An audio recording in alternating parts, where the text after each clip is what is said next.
This is a picture that wants to remove the background, and I use the quick selection tool to select the object. This is the wrong way. Let me have you. Unlock the layer and press Ctrl J to make a copy the layer. And next click adjustment layer and choose solid color. Select the blue color and after click OK.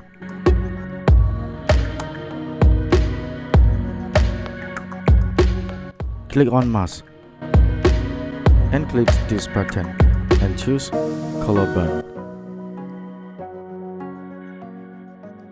And after you need to merge, press Ctrl plus E. Now the two layers merge ready. And after click select and click subject. Hide the layer copy and click the first layer. Click on mask. Now the white background is removed from this layer.